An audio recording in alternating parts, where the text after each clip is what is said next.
All right, so today we're not really analyzing a piece of literature in the usual sense. It's more like we're quietly listening in on something incredibly private. A soldier, completely alone, having a conversation with his own soul.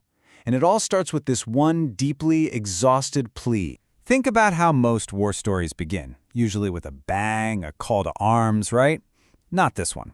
It opens with this quiet, desperate whisper to himself. "Oh soul, stop." Right away, we're pulled into this space of just profound weariness. You see, the enemy here isn't another army. It's the simple, brutal fact that he can't get any rest. And that weariness, that total exhaustion, it leads us straight to our first major idea. What happens when the physical and mental toll of a war is so crushing that even the idea of victory starts to feel exactly like defeat? This is where that exhaustion becomes so tangible, so real. It's not some abstract idea.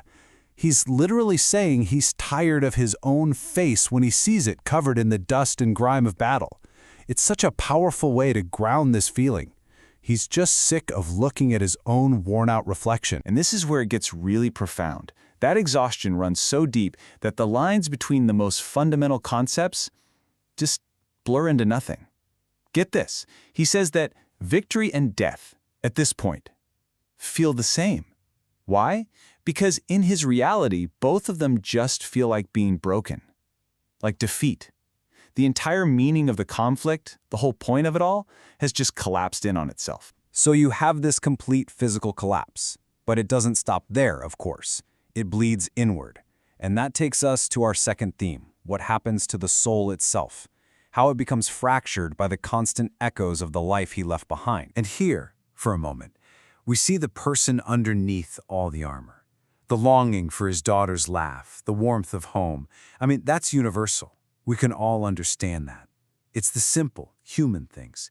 It's the very life that he's supposedly out there fighting to protect. And then, boom, we get this. This line is so jarring because it comes right after. In the exact same breath that he's longing for his mother's voice, he admits he also longs for the flash of an explosion. Peace and violence, comfort and chaos. He's craving them both at the exact same time. You know, there's a clinical name for this. It's called traumatic dissonance. It's what happens when the mind gets so conditioned to the intensity and adrenaline of conflict that a part of it actually starts to crave it, even while the rest of the mind is desperately screaming for peace. This isn't just a poetic line. It's a window into a psyche that's truly at war with itself. So where do you even go from there, when your own mind is pulling you in two totally opposite directions? Well, you get pushed to a breaking point. And that leads to our final section, this desperate searching plea to anyone or anything that might be listening, for some kind of hope. He turns to a higher power, and the first question he asks is if there's hope for his heart to awaken. Notice the word choice. He doesn't ask if it can be healed.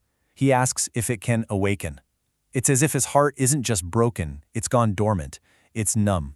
He's literally asking, can this thing inside my chest even feel again? Then the questioning gets even deeper with this hauntingly beautiful metaphor. Can dawn be born from ashes that do not spill?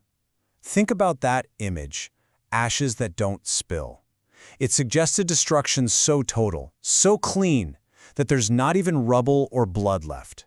Just a cold, sterile layer of ash. And he's looking at that absolute nothingness and asking, is a new beginning, is a dawn even possible from this? And finally, all the poetry, all the metaphors, all the internal conflict, it just boils down to this one simple, profoundly human statement: I am tired. And from that exhaustion comes the final, direct plea. Can a banner of peace wave? Can this just be over? But we don't get an answer. The entire piece just hangs on this one final, untranslated word. Or what? Or does the fighting just go on forever? Or does his heart stay numb? Or does that banner of peace never appear? We're left right there, in the unbearable silence of that unfinished question, forced to sit with it and to imagine what it must feel like to be a warrior so tired, the only hope they have left is a question mark.